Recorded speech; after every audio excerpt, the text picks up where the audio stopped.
review lang po do'n sa natutunan ko. Napag-aralan po natin nung una yung tungkol po sa Tanakh.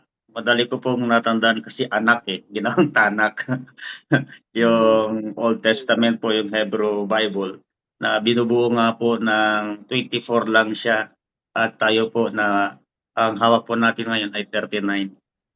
At ito po ay na-divide nga sa apat na section, yung sa Pentateuch, tapos yung historical books, at saka yung poetry and wisdom, at ano pa ba yung isa? Ayun na lang, nakalimutan ko po yung isa. Tapos Kailang. natandaan ko po yung silent years sa pagitan po ng Old Testament and New Testament.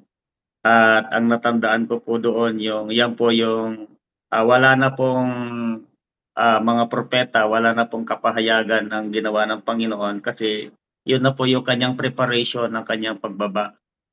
At napag-usapan din po natin yung canonicity ng Bible, na ang Bible po ay para maging canon, siya po ay binubuo ng 66 books, at ang canonicity po ay yun po ay panukat o measurement po para po sa authenticity and infallibility. Ibig po sabihin ang dapat po ayan ay tama at saka totoo at tama. At dapat po endorse para maging totoo at tama, dapat endorse po siya ng mga prophet at may personal encounter sa Panginoon. At naalala ko rin po yung kapahayagan din tungkol sa manifestation nga, yung pani-pani, ano yun? Theophany, theophany, yung tungkol po sa manifestation ng Lord sa Okay. pamamagitan ng image po doon sa pillar of clouds at saka yung sa pillar of fire at saka yung sa clouds. Na noon pa man ay talagang may manifestation na ng Panginoong Hesukristo, at yung pong mga encounter na yan ay nagpapatunay na ang Bible po ay canon talaga at tama at totoo. Yun lang po. Okay. Okay. Ah, Pwedeng marinig kung ano na yung natutunan ni Kuya Aris? Thank you, Kuya Sandy. Good evening po sa atin lahat. Sinabi na po ni Kuya Sandy lahat eh. Pero yung ano po, yung karagdagan po doon sa sinabi niya, yung ano po, bilang sabi nga, tagapagpahayag ng mabuting balita, depende po kasi yung pag-share natin doon sa taong kausap natin eh.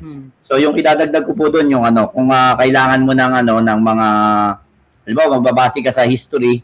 So ito po yung mga ano doon, yung sa Book of Joshua, Judges, Samuel, kabilang po siya doon sa mga historical books ng Bible. Kasama po doon yung Chronicles, Ezra, Nehemiah, Esther, ayun po yung mga ano. Tapos dito naman po sa poetic at wisdom book, yung pong Job, Psalm, Proverbs, Ecclesiastes at Songs of Solomon.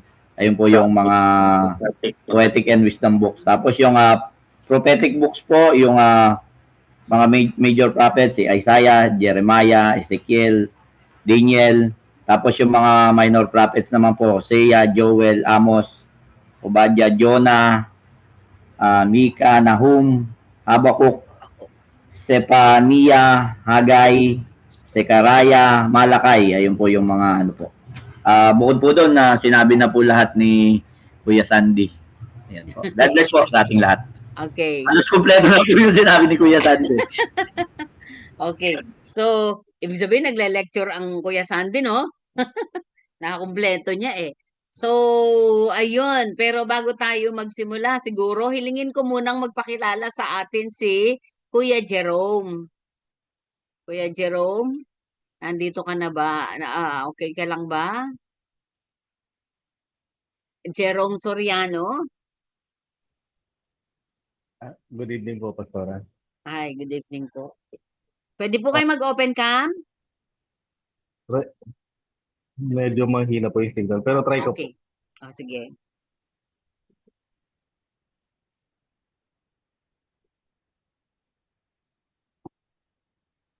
Ayun po, ako po si Jerome Soriano. Taga Herona po ako. Bali, napunta po ako dito kasi yung mga parents ko po, pastor. Tapos po, gusto ko din pong mag-pastor at balang araw po, ako po yung tutulong o papalit po sa kanila. Ah, Mhm. bali, dinagdag ko po itong subject na po ito kasi may correlation po ito sa ibang subject kagaya po ng New Testament. Sabi po nila, mas maiintindihan mo yung New Testament kapag alam mo yung Old Testament. Po ang nag-introduce sa inyo ng Bible School? Ay, opo. Bali, si Ate Hanilet po. Okay. Opo, ano po, galing po kasi kami sa Rehoboth dati. Ako yung Okay. ate-ate ko. Okay.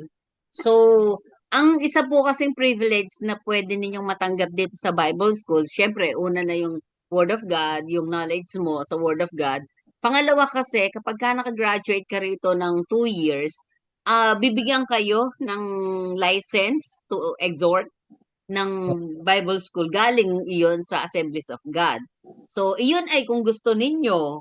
Dahil kasi, ibig sabihin, at least meron kayong patunay sa sarili ninyo na pwede kayong tumayo na sa pulpito dahil nga mayroon na kayong mga basic information pagdating sa kung paano ang mag-handle ng church. Kaya nga meron kayong ano dito church administration sa mga ibang subject. Meron kayong hermeneutics, homiletics. So, iyon, Old Testament, New Testament survey. So, evangelism and mission, dadaanan ninyo ito. So, ibig sabihin, works of the ministry. So, yun yung mga subject. Kaya, ibig sabihin, kung papaano sa Bethel Bible College, yung nasa Karuhatan, Valenzuela, doon doon kasi nakasama din yung ibang ano namin, ibig sabihin curriculum.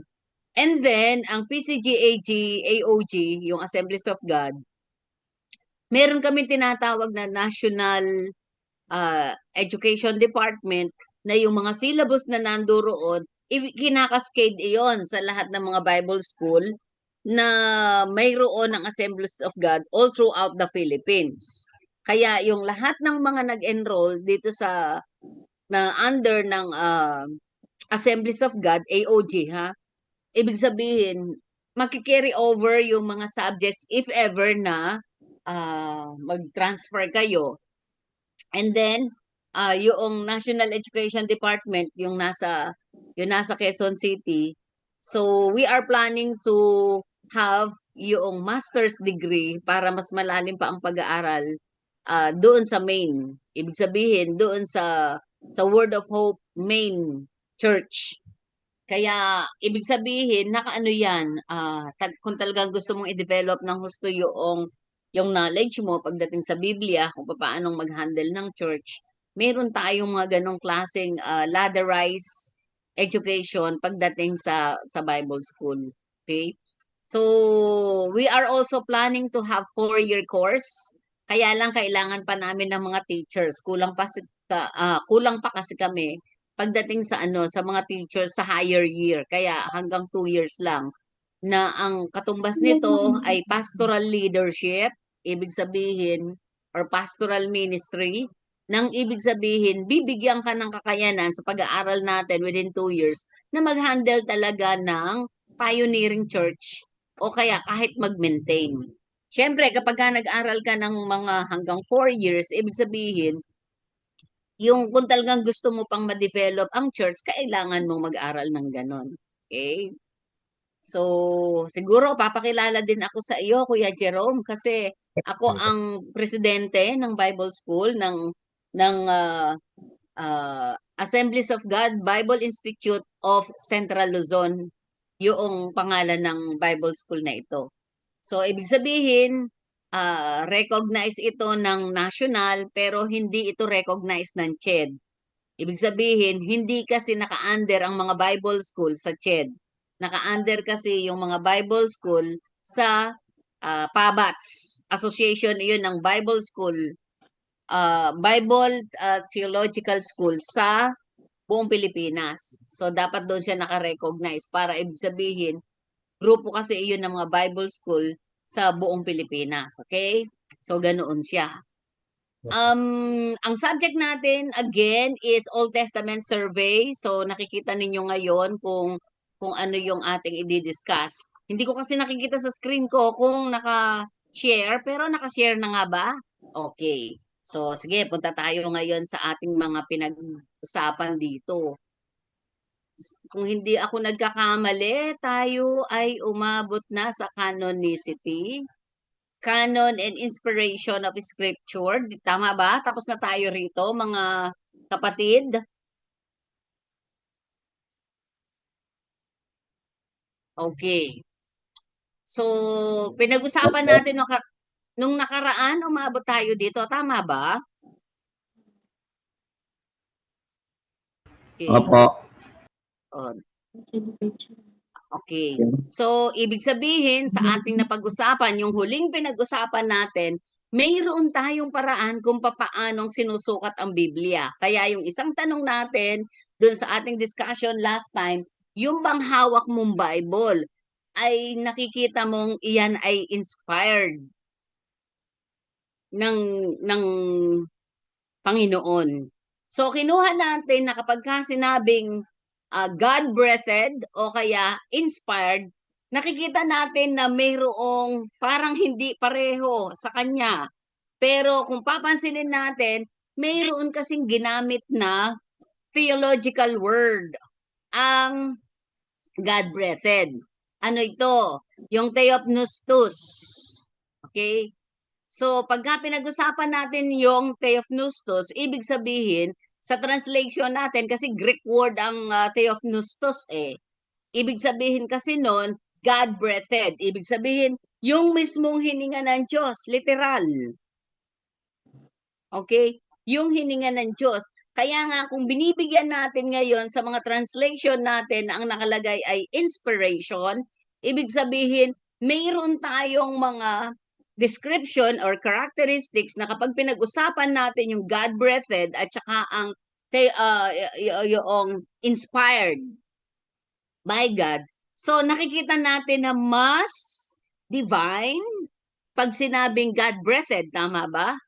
Tapos kapag sinabi nating inspired, ibig sabihin you are motivated, you are prompted. Ibig sabihin parang may nagtutulak sa iyo na gawin mo yon dahil ikaw ay ganado sa iyong mga ginagawa. So, ganoon natin tinitignan kapag pinag-usapan natin yung inspired. Pero kapag ang kinuha natin ay God-breathed, ibig sabihin hininga ng Panginoon. Tama ba? Kaya kapag sinabing iyon ay hininga ng Panginoon, alam natin na noong hiningahan ng Panginoon, noong hinubog niya mula sa pila, ang unang tao na si Adan at saka si Eva, God-breathed din yon ang ginamit. Theopneustos. Okay? Theopneustos din yon. So, ibig sabihin, makikita natin ngayon na doon pa lang sa word na theopneustos na ito, na Greek word, makikita natin na mayroong divine inspiration. Take note ha, mayroong divine inspiration na ibinigay ang Diyos sa tao para isulat yung scripture. Nakukuha? So tama yung salitang inspired by the Holy Spirit or inspired by God. Pero kung kukuhanin natin, doon kasi sa theopneustos, ibig sabihin, mayroong nawawala doon sa English na inspired. Kasi kapag sinabi nating God's inspiration, ibig sabihin, siya ang gumagawa nito. Siya mismo ang gumawa para dito. Gumamit siya ng instrumento para mag-manifest yung kanyang message. At sino yon? Yung mga taong sumulat ng kasulatan. Kuha. So, ibig sabihin, nanduroon yung tinatawag na divine inspiration ng Panginoon sa tao habang sinusulat niya yung kasulatan. Kaya kung papansinin natin dito, yung tinatawag natin na canon and inspiration of scriptures, ibig sabihin, iyon na siya, yung tinukoy ko sa inyo na explanation dito sa lengguwahe natin. So, ibig sabihin, kung titignan natin na yung kasulatan o yung scriptures na ang tinutukoy dito ay Old Testament. Ulitin ko, ang tinutukoy dito na scriptures, ibig sabihin ay yung Old Testament. So, kuhanin natin ha, babalikan ko kahit kumokopya si Kuya Aris. Ibabalik natin muna. Kuya Aris, meron akong meron akong PowerPoint na sinend na sa group chat. Kahit i-download nyo na iyon, pwede na ninyong makuha. So, dito sa 2 Timothy chapter 3, verse 16, sabi niya, all scripture is given by inspiration of God. Ito kasi ay salin sa New International Version. Pero kapag kinuha natin ito sa King James Version, ang nakalagay God-breathed. Okay? God-breathed. Kaya kung papansinin natin, yung iba, kaya gusto nilang ginagamit ang King James Version kasi napaka-divine nung salitang God-breathed kaysa dito sa inspiration of God. Diba? Nakita mo kaagad dahil doon sa God-breathed, alam mo na yung inspiration nang galing mismo sa Diyos. Ibig sabihin, from His nostrils. Ibig sabihin, nagmula mismo sa kanyang ilong, hininga niya. Kaya sounds like divine, yung God-breathed.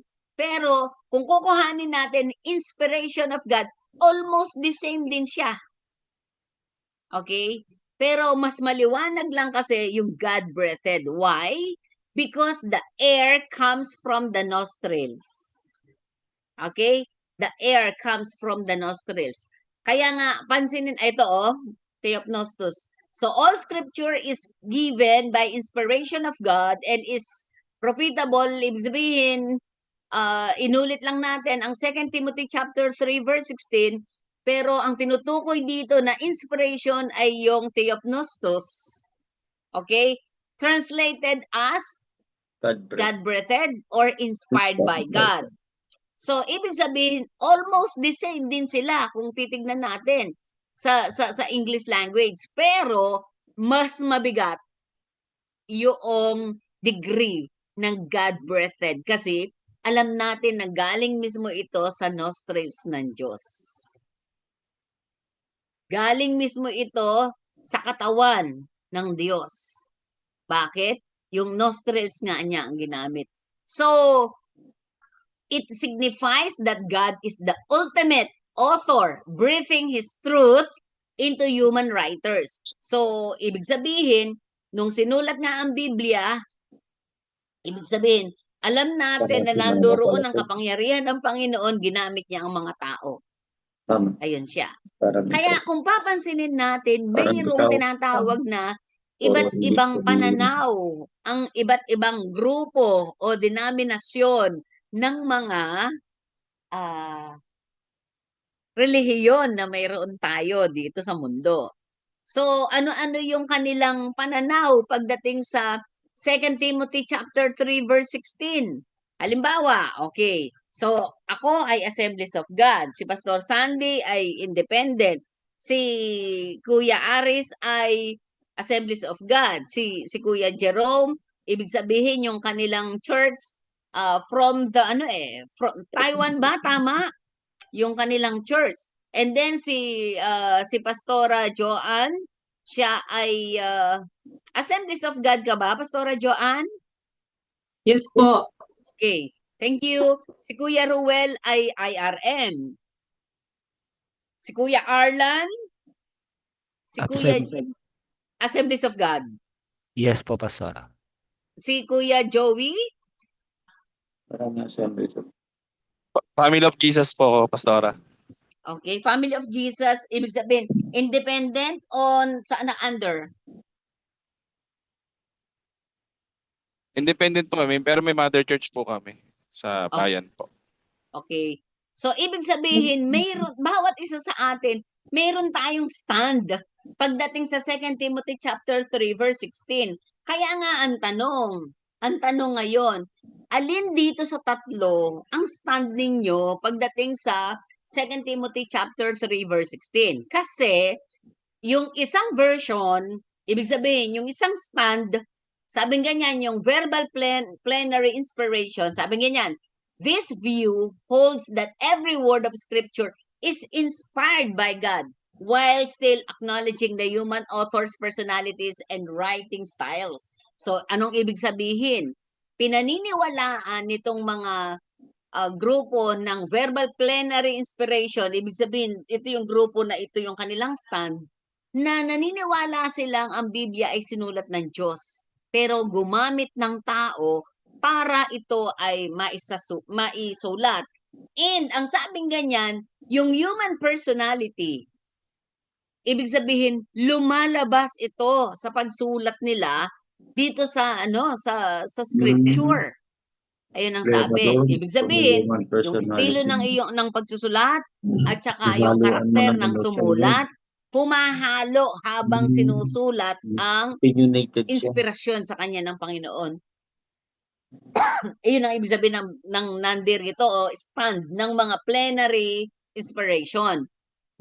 Dito sa dynamic inspiration, sabi ganyan, emphasizes that God inspired the thoughts and concepts, allowing the human authors freedom in expressing those ideas. So sabing ganyan, dito naman sa dynamic inspiration, dito pinaniniwalaan nila at ine-emphasize nila, binibigyan nila ng diin na yung Panginoon daw, in-inspired ang isip at saka yung konsepto.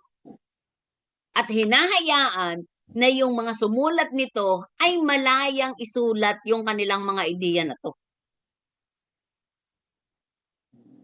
Oha, yun ang sinabi.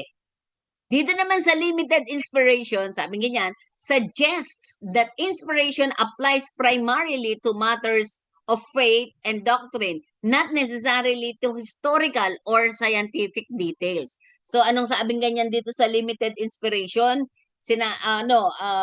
Kumbaga ibinibigay nila, sinasuggest nila, sinasabi nila na ang inspiration daw ay ina-apply lamang doon sa pananampalatayang nandoon sa mga doktrina. So, ibig sabihin, syempre, medyo parang ligwak o kulang o napakahina ng stand. Okay? Napakahina o kaya kulang ang stand ng mga relihiyon na ito ang pinaniniwalaan, yung limited inspiration. So, ibig sabihin, ito yung mga pananampalataya na hindi sila humahawak ng Biblia. Ito yung mga mananampalataya na para sa kanila, ang Biblia ay sulat lang ng tao. Okay? Kaya dyan sa tatlo na yan, makikita ninyo yung paniniwala ng iba't ibang mga sekta pagdating dito sa God-breathed scriptures. Kuha pinakikita rito kung ano ang stand ng expression dito sa 2 Timothy chapter 3 verse 16, that all scriptures are God-breathed. Kaya ang tanong ngayon, hindi tayo pare-pareho dito. Pero mas lamang dito yung Assemblies of God, yung mga kasamahan ko. So, ibig sabihin, kayo, ano ang stand niyo pagdating dito sa 2 Timothy chapter 3 verse 16? So, uulitin ko ha, yung verbal plenary inspiration, sila yung mga naniniwala na yung lahat ng kasulutan, nandoon ang inspirasyon ng Diyos. Yung pagkasi ng Espiritu, pagkasi ng Diyos sa panahon na sinusulat ng mga writers yung mensahe ng Panginoon sa kanila. Pero sa paraan ng kanilang pagsusulat, nandoon na yung estilo at saka yung personalidad nila ay sumasama habang sinusulat ang kasulatan. Doon sa dynamic inspiration, binibigyan nila ng diin na yung inspirasyon ay nandoon sa kaisipan at konsepto lamang ng mga manunulat at hinahayaan nilang ilabas Mm. kung ano yung ideya nila doon sa pagsulat. Ito Ayan ang siguro sa tatlong verbal stand. plenary. Kaya alin dyan ang pinaniniwalaan natin? Verbal plenary. Pero ano ba ang sinasabi ng Biblia? Ayan na. Kaya tanong ko ngayon, yun bang Bibliang hawak ninyo ay inspired by God? Kaya nga naglalaban-laban yung mga relihiyon sa mundo kasi pinag-uusapan nila kung yung Biblia ay tunay ngang inspired ng God or God-breathed o ano. Pwede dynamic siya. So, nasaan po kayo dyan? Ano, concept na yung... Mamaya ko tatanungin yung mga ka-age ko. Pero nasaan ang paniniwala ninyo dyan? Dynamic. Kasi dito maliwanag, nakita na natin dyan kung alin yung mga relihiyon na under ng limited inspiration. Tama ba? Kasi sila yung mga hindi humahawak ng Biblia. Dahil para sa kanila, yung ano lang yun, yung inspiration ay para lang doon sa ang mga usapan ay tungkol sa pananampalataya at doktrina. Pero pagka-usapang history o kaya scientific detail, sabi niyan, hindi na, wala na ang inspirasyon doon. Kaya para sa atin, yung limited inspiration, X na yan sa atin. Tama ba?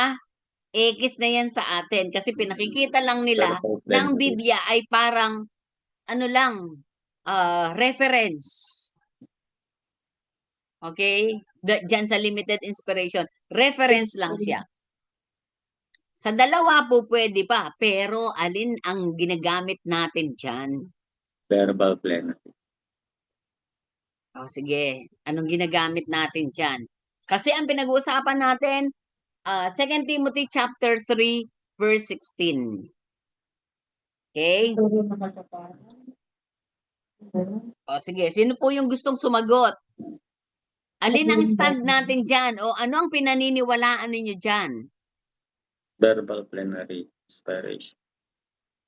At bakit mo sinabing iyon ang pinaniniwalaan mo? Ulitin ko, ang pinag-uusapan natin ngayon, papaano natin malalaman na yung ating mga Biblia ay inspired nga ng Panginoon. O sino gustong magtaas ng kamay? Try po. O sige, try. Sila na. Wala naman yatang maling sagot eh. yung verbal plenary inspiration. Ayun po yung ibig sabihin lahat ng salita ay God breath at lahat po ng scripture ay nanggaling sa ating Panginoon. Yun po yung sagot ko po. Okay? So sino pa po yung gusto sumagot?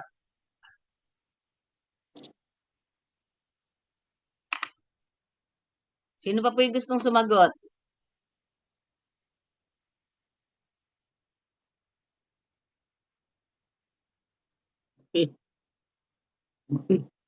Meron pong gustong sumagot?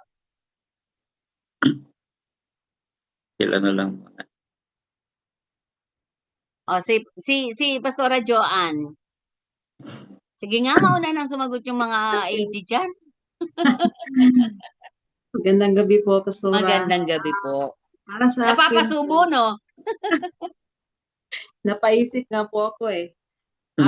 Itong verbal plenary inspiration kasi sinabi dito every word of scripture. So ibig sabihin po lahat ng word na scripture and then inspired by God. Kasi yung mga authors po parang may iba-iba silang estilo sa pagsusulat. And yung siguro base na rin sa personalities nila, pero para sa akin ito po kasi every word is inspired by God. Every word of scripture is inspired by God. Sige pa po. Yan na po.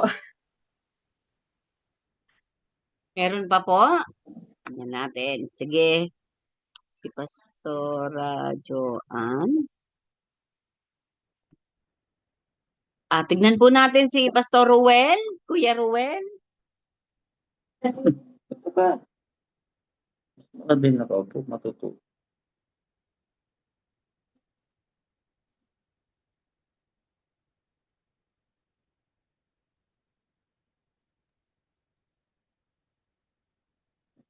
Magandang gabi po, Ay, magandang Sora. gabi po. Magandang gabi po sa lahat.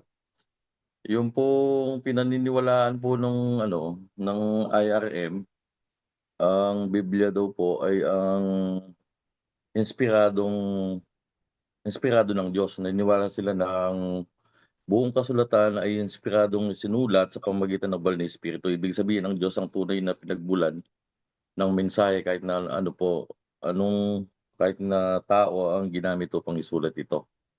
Okay. Parang ganun po, Pastor. Okay, sige. O, sino pa po yung gusto sumagot? O, sige, si Tia Sandy.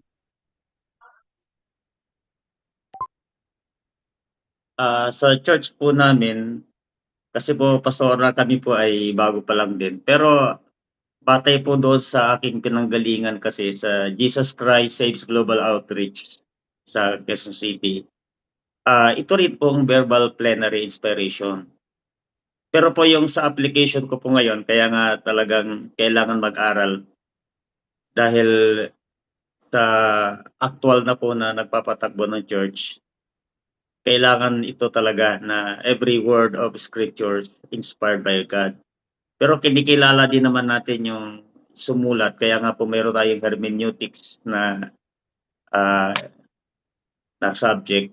Ito po ay makakatulong para sa amin para talagang, kasi para sa akin yung tingin ko po dito sa, andun na po tayo sa every word of scripture is inspired by God. Pero dito po sa still acknowledging the human author's personalities. Parang nakita ko po dyan, naalala ko kasi sa hermeneutics, yung background ng sumulat. Nasaan siya, katulad po ni Pablo, nung sa assignment po namin sa Philippians 4:13, na sinulat po yun, na nandoon siya sa kulungan. Kaya po, para sa akin, itong verbal plenary inspiration ang dapat Okay. na maging stance. Ang stand natin dapat yung Opo, verbal verbal. plenary. Okay. So, buksan po ninyo ang 2 Peter chapter 1, verse 21. Pakibukas po ninyo. 2 Peter chapter 1, verse 21.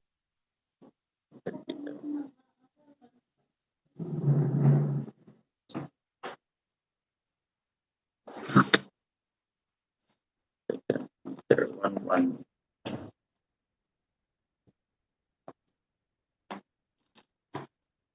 Gusto mo, ikaw yung secretary ko. Naka-off ba? Ano pong nakalagay? Ano pong nakalagay sa 2 Peter chapter 1, verse 21? 21. Ito po, Pastora. 2 Peter chapter 1 verse 21. Sapagkat ang pahayag ng mga propeta ay hindi nagmula sa kalooban lamang ng tao. Ito'y galing sa Diyos at pinahayag ng mga tao nasa ilalim ng kapangyarihan ng Espiritu Santo. Ayun! Sa ilalim ng kapangyarihan. Tama ba? Ayun! Maliwanag na maliwanag ang nakalagay sa 2 Peter chapter 1 verse 21. Na ang sabing ganyan, yung mga nagsipagsulat o nagsipaggawa nitong mga hula na ito, sabi ganyan, ng mga propeta, ay hindi sa pamamagitan ng kanilang mga sarili lang, kundi ang nakasulat po kasi dito sa English maganda po yung pagkakasulat. Scriptural writers were moved by the Holy Spirit. Sa English po maganda were moved by the Holy Spirit. So, ibig sabihin, maliwanag na ipinakikita rito na yung mga sumulat, okay? Yung mga sumulat ng kasulatan, ibig sabihin, they were moved by the Holy Spirit. Kaya nga, hindi ba sabi ko sa inyo, nung pinag-uusapan natin yung God-breathed at saka yung inspired, hindi ba ikaw gagawin mo ang isang bagay kasi ikaw ay pinupuwersa ng iyong nararamdaman. ikaw ay pinagagalaw ng iyong nararamdaman. Kaya nga, moved by the Holy Spirit. So, maliwanag ngayon, pang-suporta dito sa 2 Timothy chapter 3, verse 16, ay ang 2 Peter chapter 1, verse 21, na maliwanag na yung kasulatan ay God-breathed and all the writers happen to be moved by the Holy Spirit. Kinilusan ng Espiritu Santo para masulat ito. Totoo na yung personality at saka yung style ng writing ng writers ay nasasama sa panahon ng pagsusulat. Sa hermeneutics makikita ninyo iyan. Lumalabas ang personalidad ng sumulat habang sinusulat niya itong mga mensahe na ito na kanilang na-witness, na kanilang narinig, na kanilang nakita, na kanilang napatunayan. Okay? So, iyon siya. So, ibig sabihin, mahalaga na tayo ang stand natin pagdating sa 2 Timothy chapter 3 verse 16 ay ang verbal plenary inspiration. Why? Because of 2 Peter chapter 1 verse 21. Because we were moved by the Holy Spirit. So parang ganito. Sa panahon natin ngayon, okay? Sa panahon natin ngayon, makikita natin na, hindi ba, kayo halimbawa, what prompts you to enroll in this Bible school? O Kuya Sandy, anong dahilan mo? Bakit eto, nag-aaral ka ng Bible school? O nag-aaral ka sa Bible school? Ano ang nagtulak sa iyo? Meron bang nagtulak sa iyo? Pinilit ba kita? O meron bang ano ang nagtulak sa iyo ma-inspire ng mag-aral? And ngayon, sa pangatlong linggo na natin na pag-aaral na ito, ano ngayon? Kaya nga ang tanong ko sa inyo at the end of our session, what inspires you na magstay kang magstay ka rito sa pag-aaral na ito? Kayo mismo ang nagsabi, mayroon bang dating sa inyo ang pag-aaral na ito? Ano ang sagot ninyo sa akin sa mga nakalipas na linggo? Excited kayo. Di ba? Excited kayo. Ang tanong ngayon dito, ako ba ang nagpa-excite sa inyo? Hindi. Dahil ang nagpa-excite sa inyo to stay ay yung Espiritu Santo dahil kasi ini-inspire niya kayo ngayon para lalo ninyong makilala kung sino ang ating Panginoon. Amen. Diba? Ini-inspire kayo. Kaya kitang-kita na ninyo ngayon yung ginagawa ng Espiritu Santo sa buhay ng bawat isa sa atin to stay. Kasi kung hindi, titigil ka eh. Sarap pa yung tulog pagkatapos mong magtrabaho. Pagkatapos mong kumain, magpahinga. Di ba? Sarap kayang matulog. O ako, 7:00 ang lumalabas ng school. Kung minsan, 7:30. So, ibig sabihin, kagusto ko na kayang matulog. Pero hindi. What comes in my heart to stay also teach. Kasi ibig sabihin, nandoon kasi yung love ko sa mga ministers, yung love ko sa mga gustong magpastor, yung love ko doon sa mga gustong mag-ministry. Ang Diyos kasi ang nagbibigay nun. Ang Espiritu Santo kasi ang nagbibigay nun. Dahil ibig sabihin, nakikita ng Diyos yung inspiration na ibinibigay sa inyo ng Espiritu Santo. So you are being moved. Now that you are being moved by the Holy Spirit. Kaya nga nag-i-stay kayo eh. Ibig sabihin, gustong-gusto ninyo. Ibig sabihin, nagkakaroon kayo ngayon ng kauhawan. Why? Sa panahon natin ngayon, iyan ang inspiration. Amen. Diba? Iyan ang inspiration na binibigay sa atin ng Espiritu Santo. Okay? So, kaya pag pinag-usapan natin yung canon overview, the Hebrew Bible known to Jews as the Tanakh is composed of 3 main sections according to an ancient Jewish acronym. So, ibig sabihin, dinaanan na natin to noong nakalipas. Ibig sabihin, pag sinabi ang canon overview, ang pinag-uusapan dito, yung division ng Bible. Tama ba? So, binalikan lang natin. Mayroon tayong tinatawag na Torah. Ang pangalawa ay Nevi'im or prophets. Meron tayong Ketuvim or writings. Meron tayong, ibig sabihin, 3 nga lang ang ibinigay sa kanila. Pero sa ngayon, ibig sabihin at present, sa modern times, hinati iyan sa 4. Bakit? Pinaghiwalay kasi yung major prophets at saka yung minor prophets. Dito kasi sa canon overview, ang ibinigay lang sa atin ay 3. Okay? 3. Balikan natin ulit para ma-retain sa isip. So, ibig sabihin, canon overview, binigay Torah, which is law. There is another term for Torah, and that is Pentateuch. Okay? Pentateuch. Ibig sabihin, 5 books. Ayan, natututo na kayo ng Hebrew at saka ng Greek. So, ang Torah is Hebrew, ang Pentateuch ay Greek. From the word penta means 5, and then books, 5 books. Okay? So, kanina, binigay na yan ni Kuya Aris, yung mga Bible na yan, yung divisions na yan. So, ibig sabihin, canon overview, yun. Ibig sabihin, yung mga Bible scholars, during their time, dinivide na nila itong laman ng scriptures. Okay? So, Nevi'im, yung prophets, kaya nga kung papansinin natin, dito naka-identify, mayroong minor prophets. So, ibig sabihin, 2 ang Nevi'im. Major at saka yung minor. And then, we have the Ketuvim. Ibig sabihin, yung writings. Okay? Mga writings. Okay. So, lipat na tayo dito. Ang tanong ngayon, sabi dito, the formation of the Hebrew Bible was a long and complex process, generally understood to have involved ito. Meron tayong 4 na bagay na dapat makita kung paanong binuo ang scriptures. Okay? So, yung una, ang sabing ganyan, nabuo ang scriptures nung una, doon sa paggamit ng oral tradition. Ano ba ang oral tradition? Ibig sabihin, kwento-kwento, salin mula sa bibig. Iyon ang oral tradition. So, parang sa atin, paano ba tayong nagkaroon ng tinatawag na literature?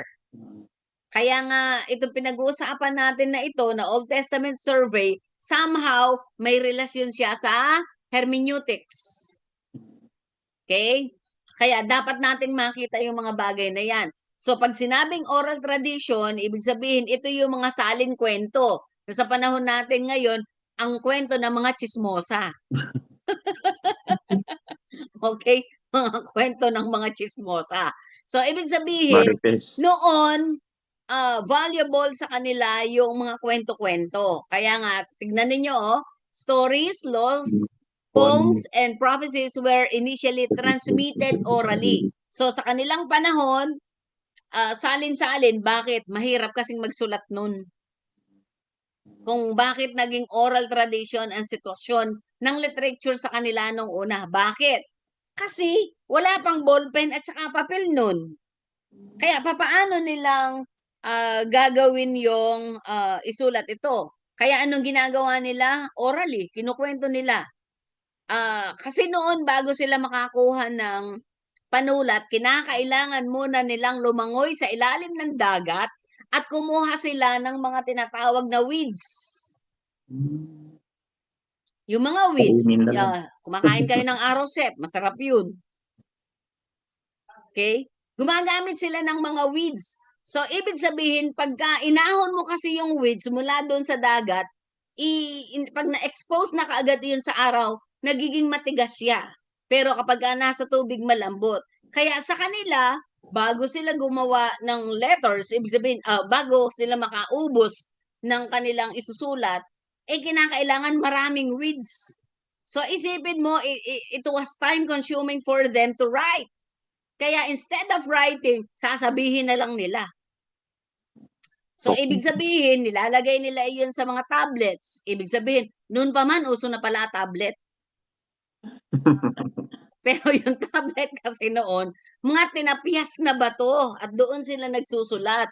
And always remember na ang paraan ng pagsulat noon, ang ginagamit, hieroglyphs. Pag sinabing hieroglyphs, ito ay yung para bagang, nakita ninyo yun sa Egypt? yung mga nakakasulat doon sa wall, ang tawag doon ay hieroglyphs, mga arts engraved doon sa stones. So, ibig sabihin, gano'n ang paraan ng pagsulat. Kaya ibig sabihin, bago mo matapos talaga yung isang mensahe, eh ilan araw mo munang mauubos bago mo mabuo yung isang pangungusap. Bakit? Eh, yung pag-ahon na lang doon sa dagat, tatanggalin mo yung bunga nitong mga weeds na ito, eh, ibig sabihin time-consuming siya. Until such na, ma-discover na nila yung tinatawag na stylus. Ano tong stylus na ito? Yung mga pointed objects, ginagawa nila itong mga panulat. Kaya ang ginagawa nila, yung mga balat ng mga hayop, yung katad nito, doon sila nagsusulat. Pero bago pa ulit malabas yung message doon, eh kinakailangan mo nang matuyo ulit yung balat ng hayop. So nakita ninyo kung gaano kahirap yung kanilang panulat. Kaya at first, oral tradition ang ginamit. So ibig sabihin, yung mga bagay na yan, pasalin-salin hanggang sa, ibig sabihin, hanggang sa umabot na naisulat na nga ito. Second, sabi ganyan yung tinatawag na early written collections. Ibig sabihin, bakit nagkaroon na ng early written collections? Ibig sabihin, habang lumilipas ang panahon, dahil natututunan nila kung paano isulat yung mga nangangawitness nila, kaya nga yung iba, hindi ba, binibigyan nila ng kahulugan, kahit nga yung mga patong-patong na bato lang, binigyan nila ng kahulugan. Halimbawa, kung papansinin natin, noong panahon na naginip si Jacob, yung hagdan, at nakita yung pagpanikpanaog ng mga anghel, anong ginawa nila? Hindi ba naglagay sila ng ilang patong na bato na iyon at tinawag nila iyon ng Bethel? Kasi pinagpatong-patong nila yung bato at tinawag nila iyon ng Bethel. So, ibig sabihin, bakit hanggang ngayon alam na yung patong-patong na bato na iyon ay Bethel? Isang bagay lang iyon. Ibig sabihin, nasa alin na. And yung iba sa kanila, ibig sabihin, nilagyan na nila ng patanda yung mga iyon. So, ayun siya. Kaya kung papansinin natin, ganong lumilipas yung development sa kanila ng mga panulat. Okay? So, coming from hieroglyphs, ibig sabihin yung mga images na ine-engrave nila sa bato, nilalagyan nila yun ng pangalan. Ganoon ang sistema ng paggawa o pagsulat sa kanila noong panahon na iyon. Kaya nga yung mga archaeologists, okay, yung mga archaeologists, ngayon na nagkakaroon sila ng mga excavation na ginagawa sa iba't ibang bahagi ng mundo, nakikita nila na di-discover nila ngayon tong mayroon palang mga ancient writings. So tayo, ibig sabihin, pag tinignan natin ito, tayo hindi natin yung maintindihan. Pero sila, ibig sabihin, itong mga tao sa una, ginagawa nila na yung mga messages nila or yung mga experiences nila, ibig sabihin, iniuukit nila ito sa bato o kaya naman, ibig sabihin yung mga balat ng hayop, iyon sinusulatan nila, yung mga dahon, doon sila sumusulat para yung message na iyon ay masalin. Diyan natin makikita kung gaano ka makapangyarihan ng Diyos. Amen. Bakit? Bakit nagawang na-preserve? Diba? Ulitin ko. Bakit nagawang ma-preserve? Ibig sabihin, nung panahon, kung babasahin natin ang kasaysayan sa Lumang Tipan, mayroong panahon na nagkahiwalay, mayroong panahon na nagsipaglakbay. Ibig sabihin, na-discover ang mga iyon. Mayroon mga scroll na binaon sa disyerto. Mayroong mga tawag dito, mga bahagi ng scripture na nakita sa kuweba. Mayroong bahagi ng scripture na dala-dala nila na nandoon sa Ark of the Covenant. Okay? So, ibig sabihin, yung nandoon sa Ark of the Covenant, mayroon pang wala doon. So, saan na-discover ang iba? Nasa loob ng kuweba, nakabaon sa disyerto.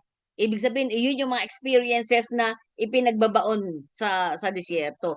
Kaya makikita natin, ibig sabihin, nagkaroon ng compilation. Take note, nakita natin dito na yung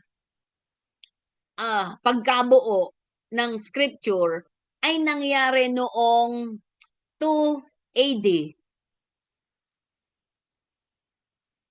Anno Domini. Ibig sabihin, 2 AD. Ibig sabihin, iyon yung panahon na nabuo ang scriptures ng buong buo. Ibig sabihin, 2 AD. Nandito na si Christ. Kaya ang tanong, di ba, hindi naman natin kayang sabihin, kailan nga ba ipinanganak si Kristo? Lagi nating tinatanong yan, di ba? Anong taon? So, walang makapagsabi kung anong taon. Pero, ang lagi natin kasi tinitignan na reference, yung before Christ, at saka yung Anno Domini, na tayo, nilalagay natin na yung Anno Domini is after death. Ibig sabihin, nung kamatayan ni Kristo. So, ibig sabihin na buo ang kasulatan noong 2 AD. Kaya kung iisipin natin, sa sarili lang natin isip, noong namatay na si Christ. Yung 2 AD. Ganun pala yun. Ayon sa sa mga archaeologists o sa mga Bible scholars, nabuo ang scriptures. So, kung 2 AD, nabuo ang scriptures, kasama ba ang New Testament? Hindi. Analysis lang. Kung nabuo noong 2 AD, ang sinasabi dito sa 2 Timothy chapter 3 verse 16 na all scriptures, ang tanong, kasama na ba ang New Testament sa scriptures na tinutukoy sa 2 Timothy? Old Testament lang. Critical thinking lang. Anong sagot? Okay, sabi ni Jerome, hindi pa. Totoo. Ibig sabihin, dito sa 2 Timothy chapter 3 verse 16 na all scriptures are God-breathed, hindi kasama doon ang New Testament. Old Testament pa lang siya. Okay? Old Testament. Nasishake ko ba ang faith nyo? O napapaisip kayo? Papaisip. Okay ba? So, yung Old Testament is 100% inspired by God. Yung Old Testament. Why? Sinabi ng Sinabi ng 2 Timothy hindi pa naman, wala pa naman ang New Testament noon. After death pala yun. Tama, mali. 80. Tama, mali.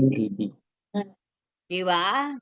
So, ibig sabihin, ang tinutukoy sa 2 Timothy ay Old Testament. Maliwanag. So, sunod, sabing ganyan, yung compilation and editing, ibig sabihin, nung binuo, at saka noong inedit-edit na, ibig sabihin, inayos-ayos na. Ito yung panahon na ginawa ito ng mga Bible scholars, yung 70 Bible scholars, na binuo nila. Okay, sila ang bumuo. Sabi ganyan, over centuries, these texts were collected, edited, and assembled into larger books. Kaya niya sinabing larger books kasi nga, binubuo ito ng 36 books sa Old Testament. Tama? Binubuo siya ng 36 books sa Old Testament. This process was particularly significant during and after the Babylonian exile noong 6th century BC. So, ibig sabihin, 6th century BC, sinisimulan ng buuin ang Old Testament. Ibig sabihin, yung mga bahagi nito ay sinisimulan ng buuin. Bakit? Kasi nag-scatter nga yung mga manuscript Nakuha? Nag-scatter kasi ang manuscript. So, ibig sabihin, by history, makikita natin na nag-scatter ang manuscript. Ang iba dyan ay nasa Alexandria, yung iba dyan ay nandoroon sa yung tinatawag natin na Sinaitic manuscript, yung Alexandrian manuscript. So, ibig sabihin, doon pa lang makikita natin kung saan naitago yung ibang mga manuscript. Alin ito? Ibig sabihin, syempre, kung doon sa Mosaic manuscript, o yung Sinaitic manuscript or yung Sinaitic Codex Vaticanus, ibig sabihin, mayroong mga manuscript na naitago sa Rome, mayroon mga manuscript na naitago dito sa saan ba nakalugar ang Sinai. Kaya nga tinawag siyang Sinaitic Codex Vaticanus. So, ibig sabihin, kung saan nandoon ang Sinai, mayroong manuscript na nakita doon. Yung Alexandrian manuscript, saan ba iyon? Sa Germany. Kaya nagkalat ang scriptures. Kailan ito? Noong panahon ng Babylonian exile. Ibig sabihin, Sa PowerPoint yan. sa panahon ni Nebuchadnezzar. Sa panahon ni Nebuchadnezzar. I-send ko sa'yo. Sino ba yung natatandaan ninyong propeta sa panahon ni Nebuchadnezzar? Hindi ba si Daniel? Panahon ni Daniel. Kaya makikita natin ibig sabihin, sinisimulan ng ipunin doon pa lang sa panahon ni Nebuchadnezzar. Kaya lang hindi nilang nakuhang maipon lahat. Bakit? Dahil ang mga Israelita noong panahon na iyon, hindi ba, ano sila vagabond. Ibig sabihin, palaboy. Palaboy kasi ang mga Israelita noon. Bakit?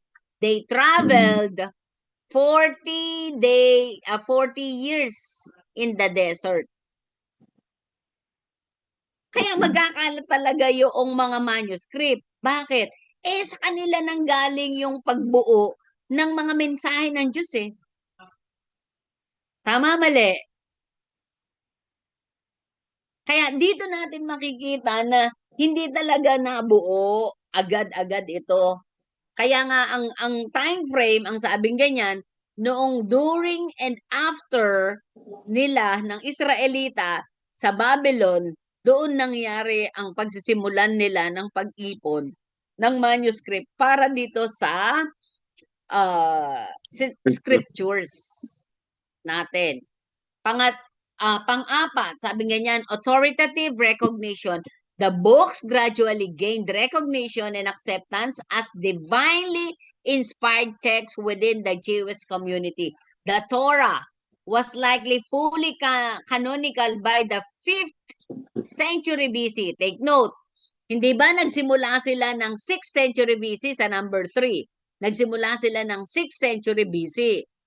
Pero pagdating ng 5th century, sabing ganyan, yung Torah, di ba meron tayong tatlo sa canonical overview, meron tayong canon or yung canonize, which is the Torah, meron tayong reviewum, di ba? At saka yung isa, nakalimutan ko na. So tatlo siya. So ibig sabihin, ang una nilang naipon ay yung Pentateuch. Yung Torah. Ayun noong sabi niyan, the Torah was likely fully canonical by the 5th century BC. So, ibig sabihin, nabuo nila yung Torah, kaya nga na-canonize ang Torah. Ibig sabihin, nung tingnan nila kung paanong naisulat ito, ibig sabihin, pumasa ito sa canonicity dahil kasi kung ano ang requirement doon. Ano ba ang requirement? Yung requirement, sabi nga niyan, dapat endorsed by a prophet.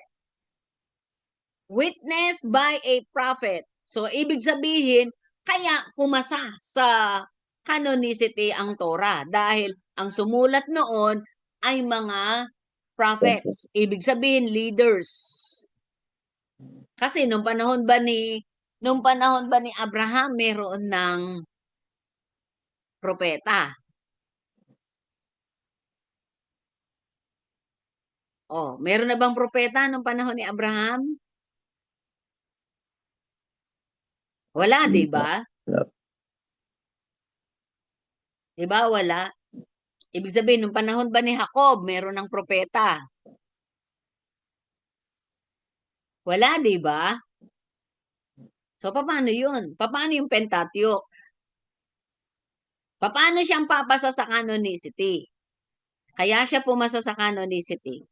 Kasi ibig sabihin, naniniwala tayo na ang Pentateuch ay sinulat ni Moises.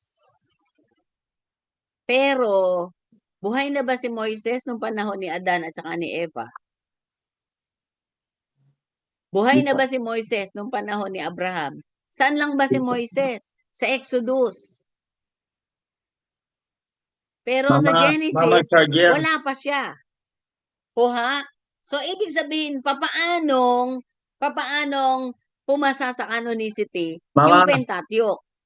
Walang problema doon sa Exodus, Leviticus, Numbers. May problema tayo sa Genesis kasi wala pa noon si Moises. Pero ano ang batayan kung hindi si Moises ang sumulat ng Genesis?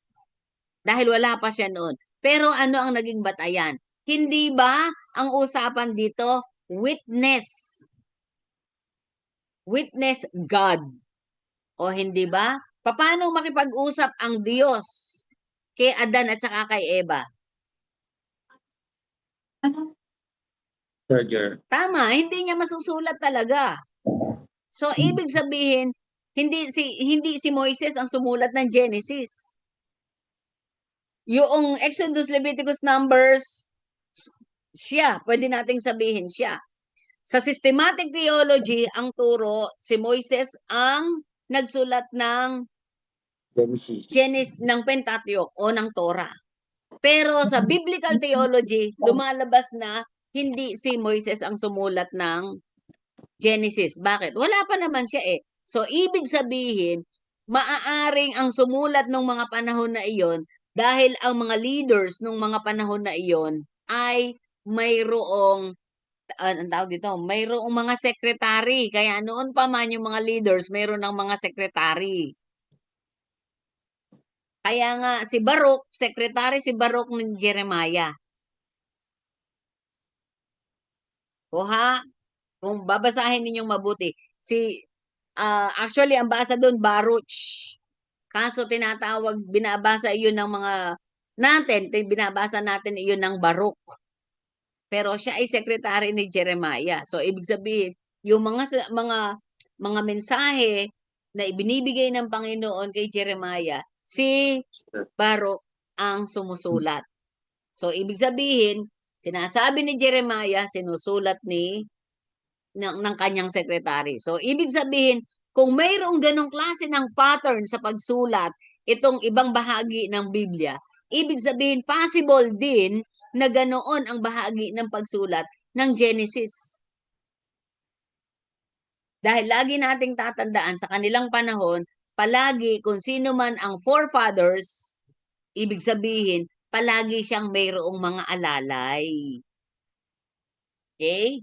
Kaya maliwanag na makikita natin because they were able to experience and talk with God, kaya ganoon na kaya nilang isulat yung mensahe ng Panginoon. For example, nung naging haliging asin, yung asawa ni Lot, hindi ba ang nakipag-usap kay Abraham doon ay angel of the Lord? Tama ba? Angel of the Lord ang nakipag-usap doon. Ang tanong, sino ba tong angel of the Lord na ito? Noong nakipag-wrestling si Jacob, diba? Nung nakipag-wrestling si Jacob sa Genesis, sino ang nakipag-wrestling sa kanya? Ang sabing ganyan, angel of the Lord. Sa hermeneutics, mag-hermeneutics tayo ha. Kapag ang representation ng statement sa hermeneutics Halimbawa, angel of the Lord. Pag ang pagkakasulat ay capital A, yung angel, tapos yung Lord ay capital L-O-R-D. Pag gano'n ang pagkasulat, ibig sabihin, ang tinutukoy na angel of the Lord doon ay walang iba kundi si Christ. Sa hermeneutics. Ulitin ko ha, medyo malalim ang theology natin ngayon. Kapag ka sa Bible, ang nakasulat ay angel of God o kaya angel of the Lord, na-capitalize ang angel, tapos yung Lord o kaya God ay capitalize, ang tinutukoy doon ay si Christ. Kaya hindi ba doon sa mga nakalipas natin na discussion, mayroon ng appearance ang Panginoong Jesus sa Old Testament pa lang. Ang tawag doon sa appearance ni Christ sa Old Testament ay dalawa. Ano? Theophany, Christophany. Theophany, Christophany. So, ibig sabihin, doon sa, yung natatandaan ninyo, nung in-strike ni Moses yung bato, sa katigasan ng mga Israelita, nagbitak ang bato, lumabas ang tubig. Yung bato na yon, ang sabing ganyan sa Corinthians, ay walang iba kundi si Christ. Kaya ang tawag doon sa appearance of Jesus Christ in the Old Testament, kapag yon ay image, ang tawag doon ay theophany. Yung theo means God. Phany is appearance. Kaya appearance of God. Pagka sinabing Christophany, appearance of Christ in human form. Appearance of Christ in human form. Pagka sinabing Christophany. Kaya kapag ka ang ginamit ay angel of the Lord, angel of God, iyon ay walang iba kundi si Jesus Christ. Ang tawag doon, Christophany. Maliwanag ah? Kaya ibig sabihin, noong nakipag-usap si Adan sa Garden of Eden, hindi ba bumaba ang Panginoon at nakipag-usap? So mayroong encounter with God physically si Adam sa Panginoon. Kaya nga ang sabing ganyan, tinig lang ang narinig ni Adan. Bakit? Nagtago kasi siya sa dahon ng igos. 'Di ba? Kaya hindi niya nakita ang Panginoon doon. Yabag lang ng paa ng Panginoon ang kanyang narinig. Ang tanong lang sa kanya, Adan, nasaan ka? Sumagot siya, nandito po ako. Ibig sabihin, tinig lang ang nakita niya. Mayroong verbal or physical encounter si Adan sa Panginoon. Pero hindi niya nagawang makita dahil nga kasi nandoon na kaagad yung kanyang takot dahil gumawa na siya ng pagkakasala.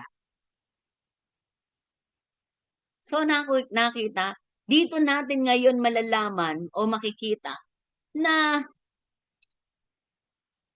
papasa nga sa canonicity yung Genesis.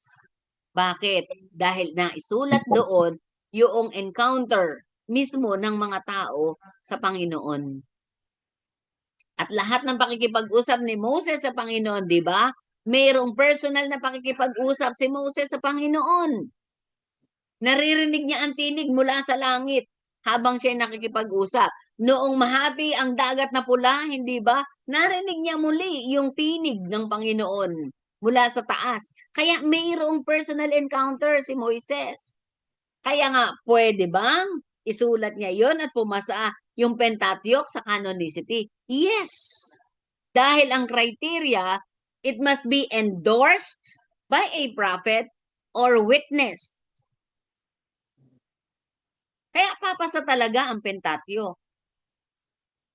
Kaya dito sa number 4, sa authoritative recognition, the books gradually gained recognition and acceptance in divinely inspired texts within the Jewish community. Kaya natanggap ng mga writers, natanggap ng mga Bible scholars yung Pentateuch.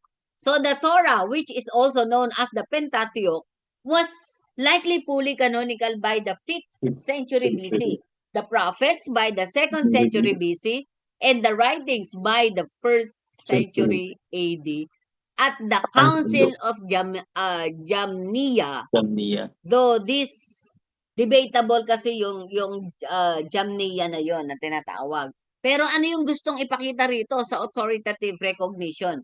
Ibig sabihin, hindi ganun kadali yung pag-iipon nila ng manuscript. Bakit? Kasi yung isa 5th century, yung isa 2nd century, yung isa naman ibig sabihin 200 years ang lumipas. Wow. Bakit? Mula doon sa 2nd century going to 1st AD, so 100 years. 3 taon ang lumipas dito. Hindi pala 3 taon. 300 years ang lumipas dito. Kaya anong sabi ko sa inyo? Sa pagbuo pa lang ng Old Testament, inaabot na siya ng 600 years. Tama? Inabot na siya ng 600 years. Kaya yung pagbuo, ulitin ko, yung pagbuo ng Old Testament, inabot siya ng 600 years. Base dito sa authoritative recognition.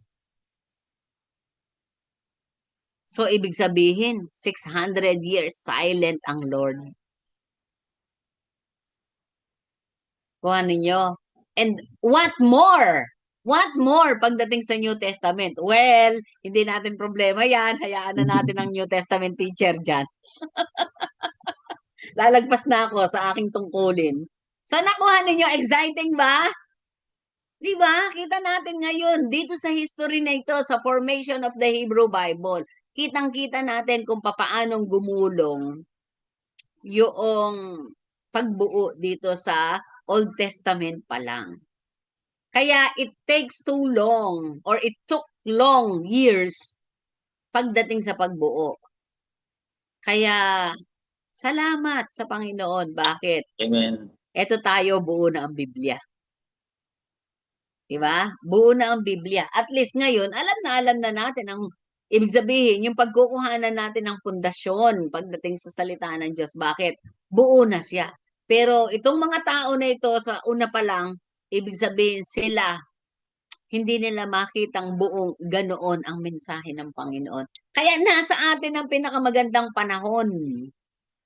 Maging sa paraan ng kaligtasan, nasa atin ang magandang panahon. Kaya dapat sinasamantala yung panahon na yan. Okay? So, sige, alis muna tayo. Baka maturo ko pa yung Teo 3. Okay, next. Kaya kitang-kita natin, dito makikita natin yung tinatawag na historical timeline. Sorry ha, kasi medyo maliit yung timeline. Pero ano lang yung gusto kong ipakita rito. The Old Testament spans a vast period. Ibig sabihin ng vast, malawak. Yun, so totoo naman. Kasi sabing ganyan, no? From creation to the post-exilic era, roughly covering 2000 BC to 400 BC for the events it describes. Kaya kung titignan natin ito sa history, sabing ganyan, simula daw doon sa creation. Creation, ha? Simula creation. Hanggang saan ang sinabi? Post-exilic era. Ibig sabihin, nung naging palaboy sila. Ibig sabihin, nung naglagalag sila. Alin iyon? Noong, ibig sabihin, panahon iyan ng Torah. Panahon ng Torah. Pag sinabing creation to post-exilic era, ibig sabihin, nung lumabas na sila sa Ehipto, yun yung post-exilic, nung, di ba, naging exile sila, nung pinalaya na sila ni Paraon sa Exodus, post-exilic na yun. So, ibig sabihin, nasa 2000 BC to 400 BC.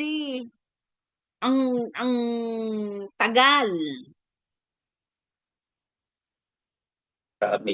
Kaya kung kukuhanin natin ngayon, tayo sa panahon natin ngayon, nasa ano tayo 2026 AD na tayo. Hello, nasa 2026 AD na tayo. 56 na. Kaya ang tagal na. O ha? Kaya nga yung isang taon sa Panginoon, 1,000 years sa atin. Sabi sa Daniel chapter 7. Isang taon isang araw sa Diyos, 1,000 years sa atin. Kuha nyo? Sana nakukuha ninyo yung mathematics dito sa pinag-uusapan natin. So, iyan yung historical timeline. Kaya kung makikita natin, yun pa lang. Sa Old Testament, pag pinag-usapan natin yung simula creation hanggang post-exilic era, nasa, sabi niyan, 2,000 BC to 400 BC. Kaya sa panahon ng after ng Pentateuch, ibig sabihin 400 BC hanggang sa mga sumusunod. Okay? So, ayun siya. Next. Kaya, kung papansinin natin, yung years na yan, kung pag-uusapan natin sa historical timeline, yung una, yung tinatawag na patriarchal age. Hindi ba? Kanina, balikan natin ulit yung ito para maintindihan natin. Hindi ba meron tayong creation to the post-exilic era? Kaya eto siya, panahon ng patriarchal age, panahon na simulan kay Adan hanggang kay Jacob. Okay?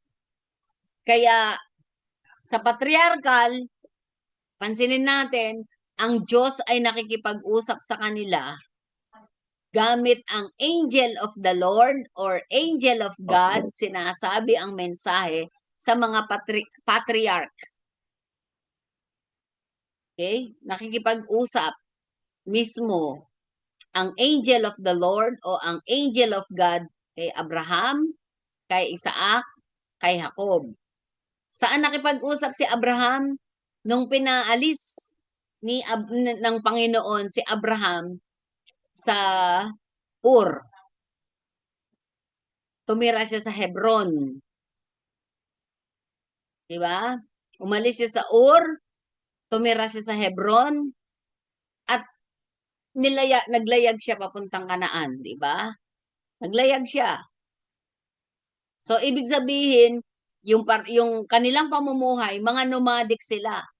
Lived as nomadic pastoralist in Canaan. So, ibig sabihin ng nomadic, palipat-lipat ng lugar. Yun ang ibig sabihin ng nomadic. So, ibig sabihin, pag sinabing pastoralist, ibig sabihin, shepherding. Kaya kapag umalis sila sa lugar, tangay nila lahat. Pamilya nila, kamag-anak nila, yung mga katulong nila, male servant, female servant, kasama yung mga alagang hayop. So, ganyan ang mga nomadic. So, sila yan, patriarchal age. So, ibig sabihin, sa panahon na iyan, nakikipag-usap directly ang Panginoon sa kanila. So, in a Christophanic form. Okay? Christophanic form. Ibig sabihin, human form. So, si Christ iyon. Kaya yung mga angel of the Lord, angel of God, si Christ iyon sa Old Testament. Okay? It makes sense? Pinag-uusapan natin, maraming natututunan. Deeper theology. Okay, itong pinag-uusapan natin. So, ang sunod, yung sojourn in Egypt and the Exodus. So, ibig sabihin, ito na yung dumaan sila, binaybay nila yung Red Sea. At saka kung ano ang naging buhay nila sa paglabas nila dito sa Red Sea. Ang tawag dito, sojourn in Egypt and the Exodus. Yung, pag sinabing Exodus, kalayaan. Okay, kalayaan nila sa pagkaalipin. So, ibig sabihin, noong nandoon sila sa Egypt, sila ay mga slave. Sila ay mga alipin. Kaya nung dumaan sila sa dagat na pula, ibig sabihin, Exodus, ibig sabihin kalayaan. Kaya kung papansinin natin, yung pangyayari na yan, ano yung significance niyan sa buhay natin? Bawat isa sa atin ay alipin ng kasalanan. Pero nung hinayaan nating tanggapin natin ang Panginoon sa ating buhay at siya ang mag-lead sa buhay natin, kinalaya niya tayo sa kasalanan. Kaya mayroong eternal significance yung Exodus. Ibig sabihin, yung pagtawid ng mga Israelita sa dagat na pula. Kaya tayo nga ang tinatawag na spiritual Israelites. Okay? Kasi mayroon itong eternal significance sa atin. Okay? Next. Yung wilderness wanderings. Ano tong wilderness wanderings na ito? 40 years. Kung makikita natin sa wilderness wanderings, 40 years after Exodus. Ibig sabihin, ayan, kita ninyo yung ruta. Tignan ninyo ha. Nakikita ba ninyo ang cursor ko? Nakikita nyo ba ang cursor ko? Ito, yung gumagalaw. Nakikita nyo? Okay. So, ibig sabihin, dito sila nagsimula. Kung nakikita ninyo yung ikot ng cursor ko, eto, dito sila nagsimula. Eto, noong wilderness wanderings nila, ayan. Inikutan lang nila ang Sinai Peninsula. Ito, oh. Ang pupuntahan nila, dito sila dapat pupunta. Papunta dyan sa Edom, sa Moab, papunta roon. Pero, ang nangyari sa kanilang sojourn, ibig sabihin, sa kanilang paglalayag, dito sila nagsimula. Ito, nakikita niyo ulit yung cursor ko? Dito sila nagsimula sa Egypt. Ito, yung pula na yan. Inikutan lang nila itong Sinai Peninsula. Pagkatapos nila dito, nung nandito sila, eto, nag-ikot-ikot lang sila rito. Kita nyo? Nag-ikot-ikot sila dito. Ito, yung wilderness of Shin. Ikot-ikot sila dyan ng 40 years. Take note, ha? 40 years silang nag-ikot-ikot dito sa wilderness of Shin. Kaya, nakaabot ba sila pagdating dito sa Moab? Dito sa Kanaan? Hindi. Oo, nakaabot sila. Pero, why wander in the wilderness ng 40 years? Ayon sa pag-aaral, kung pupunta ka ng Kanaan, manggagaling ka dito sa Egypt. Kung meron kang sasakyan, it takes 3 to 4 hours only. Para ka lang nanggaling dito sa Bataan at nagpunta ka ng Maynila. Pag mayroong sasakyan. Kapag nilakad mo naman ito, from Bataan to Manila, kaya mo tong lakarin ng isang buong araw. Ang tanong, bakit 40 years silang ikot-ikot dito sa wilderness? Nakita ninyo itong nakapabilog na red? So, bakit sila nag-wander dyan ng 40 years? Kung ganoon pala, na 3 oras lang kapag meron kang sasakyan, isang araw kapag ikaw ay naglakad, naglalakad din sila. Pero bakit umabot sila ng 40 years? Ano kaya sa palagay ninyo? Bakit? Hermeneutics yan. History yan eh. Di ba?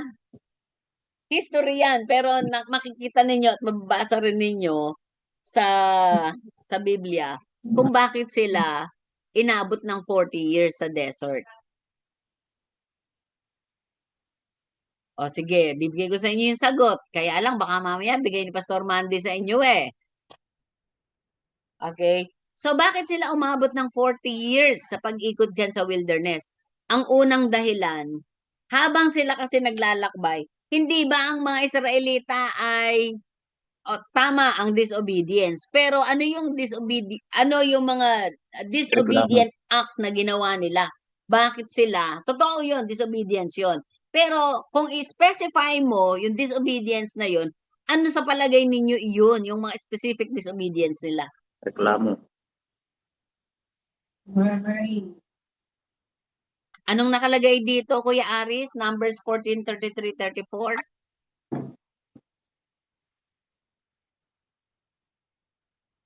Yung nakasulat po yung ano, your children will wander in the wilderness for 40 years, suffering for your unfaithfulness. Oh, iyon ang nakalagay, unfaithfulness. Unfaithfulness. So, ibig sabihin, pag pinag-usapan natin ang faithfulness sa Tagalog, pagiging tapat. So, ibig sabihin, pagka tayo ay naging unfaithful sa Panginoon, hindi natin maaabot yung tinitignan natin sa ating harapan. Hindi sila naging tapat sa buhay na Diyos. Bakit? So, balikan natin ulit itong drawing o itong ating visual aid. Kung papansinin natin, di ba, ang inikutan nila, wilderness of Shur, wilderness of sin. Pagkatapos dito, wilderness of sin pa rin. Ibig sabihin, yung isa sin, yung isa zin. Ibig sabihin, iyang mga lugar na yan, nung pinagdaanan nila yung mga lugar na yan, yung mga kultura, mga tradisyon na mayroon dyan sa mga pinagdaanan nila, ginaya nila ang kultura at tradisyon. So, ibig sabihin, ano ba ang mayroon sa kultura at saka tradisyon? Lalabas dyan ang paniniwala sa Diyos. Okay? Lalabas dyan ang paniniwala sa Diyos. So, ibig sabihin, nung binaybay nila ang lugar na yan sa kanilang paglalakad, kung ano man ang kultura, tradisyon, paniniwala na mayroon doon, kinopya nila, ginaya nila. So, ibig sabihin, ano bang mangyayari kapag kinopya at ginaya yung mga kultura at tradisyon na mayroon doon? Maapektuhan ang pananampalataya. Diba? Apektado yung pananampalataya. O, for example, magbigay tayo ng halimbawa rito. Tayong mga Pilipino, masyado na tayong influenced ng Korean culture, Chinese culture, influence na tayo. Una, tignan ninyo yung pananamit ng mga kabataan ngayon. Kita ninyo, di ba? Ano ang pananamit ng mga Koreano? Di ba, kuhang-kuha na? Ano na ngayon ang estilo ng mga kabataan natin pagdating din sa pagsagot? Yung mga kabataan, kayo ba yung mga ginagawa ng mga kabataan ngayon, ginagawa nyo noon? Ang sagot doon, hindi. Bakit naging ganon? So, ibig sabihin, influence na kasi tayo ng mga nakikita natin, napapanood natin, nakakasalamuha natin. Kaya tayo nagkakaroon ng pag-iba doon sa kung ano yung gusto ng Panginoon sa atin. So, ibig sabihin, makikita natin na yung mga Israelita na ito, nung dinaanan nila yung mga lugar na iyan, yung mga sinasamba rin ng mga tao na iyan, ay ginaya nila. Kaya naging mga adulterous sila. Adulterous in a sense, kasi nagkaroon sila ng ibang Diyos. Kaya nga anong sabing ganyan sa Exodus chapter 20, hindi ba bahagi doon sa sinabi sa 10 utos ng Diyos? Verse 3 to 5, kung di ako nagkakamali. I am a jealous God. Sinabi ng Panginoon yon, I am a jealous God. Pero bakit niya sinabing I am a jealous God? Kasi kapag sinamba natin yung mga Diyos-Diyosan. So, ibig sabihin, nung naglayag sila dyan, yung lahat ng mga nakita nilang kultura, tradisyon, paniniwala, relihiyon, ibig sabihin, naapektuhan sila. Ganoon ang pangyayari dyan. Kaya kung papansinin natin, ibig sabihin, kaya nga hindi ba, yung ibang nangyari sa kanila, mayroon pinagtutuklaw dyan ng ahas Sabing ganyan sa John chapter 3. Pinagtutuklaw sila ng ahas dyan. Kaya ang sabing ganyan ng Panginoon kay Moises, sige, itaas mo yung iyong baston. Diba? At kung sino man yung titingin dyan, sa baston na iyan, dyan sila mapapatingin. Hindi sila tutuklawin ng ahas.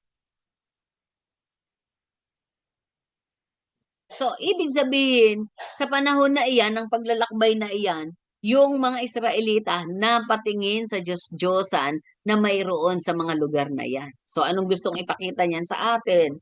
So, ibig sabihin sa atin, yung significance nun, huwag tayong mapatingin sa Diyos-Diyosan, kundi ibig sabihin, pinakikita sa atin, yung focus natin sa Panginoon, dapat tutok tayo sa Panginoon. Yun ang gustong ipakita sa atin dyan.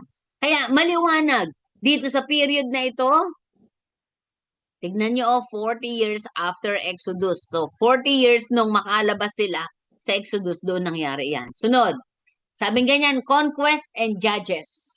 So, entry into Canaan followed by a period of tribal rule and intermittent oppression from surrounding peoples led by charismatic judges. So, ibig sabihin, ito ay sa panahon na ni Josue at saka ng mga Judges. ng mga hari. Okay? So, ayan siya. Kaya kung papansinin natin, 1400s to 1050 BC or 1250 to 1050 BC yung panahon. Okay? So, sige, lipat natin sa susunod. Yung United Monarchy. So, 1050 to 931 BC. The establishment of the kingship with Saul, David, and Solomon as kings. So, ito na yung panahon nila David at saka ni Solomon. Kaya kung papansinin natin, ano ang significant dito? Hindi ba yung pag-establish ng tinatawag na Temple of Solomon? Ito yung pinag-aanuhan natin dito ayun yung una, established Jerusalem as the capital and expanded Israel's territory. Tapos yung kay Solomon, built the first temple in Solomon. Kaya nga yung isa sa mga hula sa future events, so pasok natin yung future events dito. So ibig sabihin, mayroon hula dito sa ating sa mga major prophets natin na yung Solomon's Temple, yung second Solomon's Temple ay mapuput up. Pero kapag ka na-put up tong Solomon's Temple na ito, ibig sabihin, that is yung tinatawag natin na second coming of Christ. Kaya kung natatandaan ninyo yung blue heifer, kung aware kayo doon sa sa red heifer na inihanda ng Israel ang red heifer kasi iyon ang iaalay. Yung red heifer na iyon ay iaalay sa templo. Na kapag nangyari yung bagay na iyon na inialay yung red heifer na iyon, ibig sabihin, tribulation ang susunod doon. Kuha ninyo? Tribulation ang susunod doon. Kaya kung pag-uusapan natin ay future events, ibig sabihin, hindi natin dapat katakutan ang second coming of Christ. Ang katakutan natin, yung tribulation. Okay? Pero ang second coming of Christ kasi ay mangyayari iyon after ng tribulation. Kaya anong bagay ang gustong ipakita rito? Ibig sabihin, mayroong hula, ulitin ko, mayroong hula na magpuput up ng second temple, yung tinatawag na second Solomon's Temple, kasi in preparation iyon sa paghahandog, magkakaroon ng one religion, one government, kasi ipoproclaim nila yung tinatawag na unity ng buong mundo. So kapag nangyari iyon, ibig sabihin, pag nag-one religion tayo, isang relihiyon ang mag-e-exist. Pero sa panahon na iyon, tribulation siya. Ibig sabihin, pangit mang sabihin, malagim ang sasapitan ng daigdig sa panahon na yon. Okay, itong sinasabi ko na ito ay pag-aaralan sa Pentecostal Theology. Okay, isang subject na Pentecostal Theology. O kaya, Theo 5. Ako ang nagtuturo doon sa Theo 5. So, ibig sabihin, iyon yung mga bagay na darating. Kaya itong pinakikita rito sa United Monarchy na iyan, ibig sabihin sa panahon ni David at sa panahon ni Solomon, mayroon ng ganyan. Ibig sabihin, united sila. Pero ang nangyari, nahati ito. Kaya mayroong Bethlehem, mayroong Judea, ang Israel. Kasi nahati sila. Okay? So, exciting. Didiscuss natin yan sa mga susunod na panahon. So, pinakikita ko lang yung timeline. Next, ito na, yung divided monarchy. So, ibig sabihin, nahati ang Israel. So, yung tinatawag na Northern Kingdom at saka yung Southern Kingdom. So, sabi nga yan, after Solomon's death, the kingdom is split into two. So, bakit nag-split ang Solomon's Kingdom? Kasi, iyan ang bunga ng 700 concubines and 300 wives ni Solomon. Ulitin ko ha. Iyan ay bunga ng 300 wives and 700 concubines, kabit ni Solomon. Bakit? Siya ang naghahari, pero ang nangyari, na-influensyahan siya ng kanyang mga naging asawa at saka ng kanyang mga naging kabit. Okay? Kaya, ibig sabihin, makikita natin, parang pareho yung pangyayari noong yung sojourn sa Egypt, hindi ba? Noong nag-ikot-ikot ng 40 years, yung Israelita sa wilderness, kaya sila nag-ikot-ikot doon dahil nga kasi yung kanilang pananampalataya ay naapektuhan dahil kinuha nila yung mga kultura, yung tradisyon, yung paniniwala at relihiyon ng mga nadaanan nila. So dito, nangyari ulit iyon, kaya lang kay King Solomon na. Doon sa pagkakaroon niya ng 700 concubines at saka 300 wives. Okay?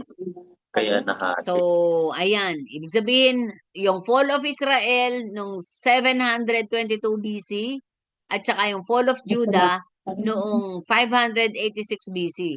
Sabi nga niyan, yung sa fall of Israel nung conquered by Assyria. So, ang Assyria ang yung nag-conquer. Ibig sabihin yung sumakop. At ang Judah, ibig sabihin Babylon na ang sumakop sa Babylon. Kaya nga, sa panahon na ito, ibig sabihin, ito rin yung panahon na nag-establish na sila ng tinatawag na templo. Okay? Nagbuo sila. Kaya kung titignan natin, the geography of the Old Testament is primarily focused on the ancient Near East with a particular emphasis on the land of Canaan, Israel, and Palestine. Okay? So, ayun siya, pinangungunahan iyan ng mga, kaya pansinin natin, anong nangyayari ngayon dito sa atin sa nangyayari sa Israel, hindi ba? Binomba ng mga nitong nakaraan, yung labanan ni Netanyahu at saka ng mga Pilisteo yun yung mga Hamas. Mga Pilisteo kasi yun. So, ibig sabihin, iyan ang awayan. Dahil nga kasi, dito pa lang sa Old Testament, ay ang dahilan kung bakit mayroon tayong away ngayon dito sa Israel at saka itong mga Hamas na ito. So, bakit nangyayari yan? Kasalanan din. Kasalanan din nung panahon ng Judges. Bakit? Ang sabi ng Panginoon kay kay sino na ba ito? Kay Saul. Ang utos, sabi niyan, patayin lahat. Oo. Di ba? Ang utos kay Saul, patayin lahat ng mga Pilisteo. Pero anong ginawa ni Saul? Nagtira. Kaya itong tinira na ito, ibig sabihin, ito yung mga nagsilabas ng mga Pilisteo na sila ngayon ang gumaganti sa Israel. Kaya kapag nag-utos ang Panginoon, napakahalagang marunong tayong susunod.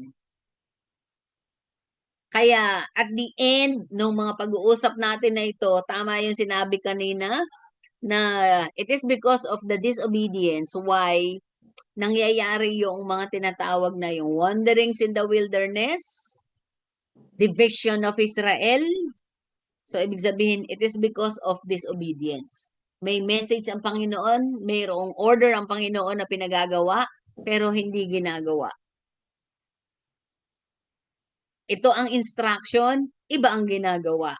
May specific instruction, iba ang ginagawa. Okay?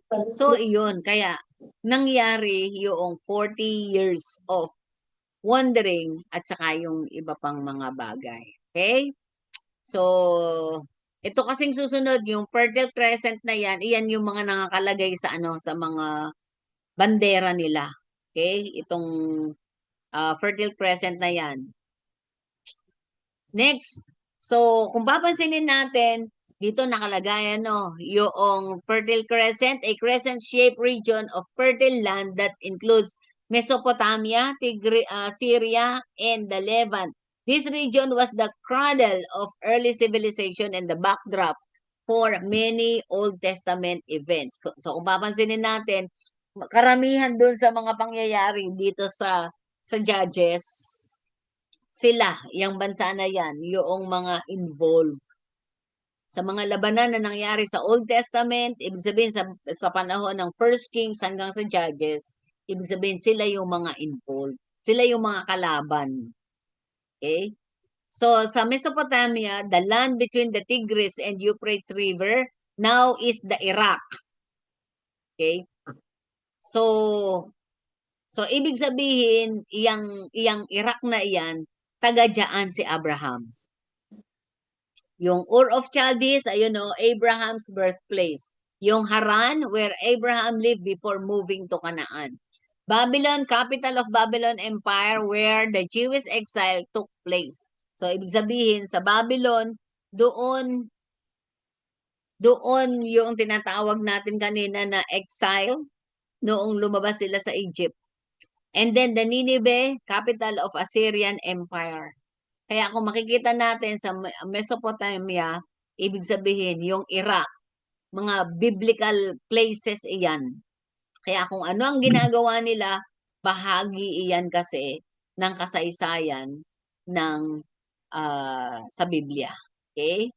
So next, yung Egypt, a major regional power often interacting with Israel. So, yung key location nila, yung Goshen, where the Israelites settled, ibig sabihin doon tumira ang mga Israelita noong magkaroon ng taggutom sa Egypt. Sa Goshen sila. And then the Nile River, the central to Egyptian life. So, yung Nile River kasi, iyan ang nagsusupply sa kanila ng water during that time. At diyan din nagpakita ng himala ang Panginoon nung nagkaroon ng pagpula ang tubig. Okay? Kaya mga significant yung mga lugar na yan. Next. So, yung Canaan or Israel, the promised land and the primary setting for the majority of the Old Testament narrative. So, kung papansinin natin, kaya kung saan natin ituturo ang Kanaan, sabi ganyan, diyan natin makikita yung Israelites. Yung lugar o ibig sabihin yung bansang Israel, maliwanag ngayon na makikita natin na iyan yung Kanaan. Yung ang tawag ito, yung the flowing of milk and honey. Ibig sabihin, diyan yung mayroong sibol ng gatas at saka ng pulot. Kaya the promised land and the primary setting for the majority of the Old Testament narrative. So yung Jerusalem, capital of Judah, spiritual center and location of the temple. Kaya yung templong sinabi kanina kay Solomon, nandiyan sa Jerusalem. Samaria, the capital of the northern kingdom of Israel. And then Galilee, Samaria, Judea, key regions with Israel. Kaya nga, ibig sabihin, pag nakita natin yung mga places na yan, at least meron tayong idea kung ano ang meron dyan. At kung ano ang significant story na mayroon dyan. So, yung Galilee, key regions with Israel, yung Sea of Galilee, yung Jordan River, yung Dead Sea, significant natural features yan.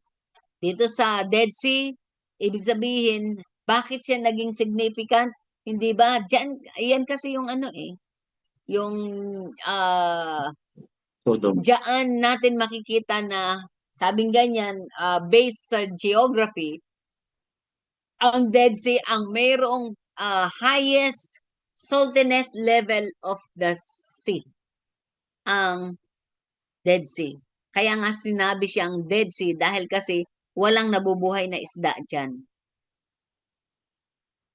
Dahil sa sobrang alat. Yung mga object na napupunta dyan, nagpo-float. Ibig sabihin, lulutang ka kapag ka nandyan, hindi ka lulubog. Bakit? Dahil doon sa saltiness level na mayroon ang Dead Sea. Okay? Jordan River, dahil dyan, binautismuhan, di ba? Yung Panginoong Hesus. Kaya significant yung mga lugar na yan. Yung Sea of Galilee, ibig sabihin, dyan nangingisda yung mga, sino ang nangingisda dyan? Yung mga first apostles. Simon.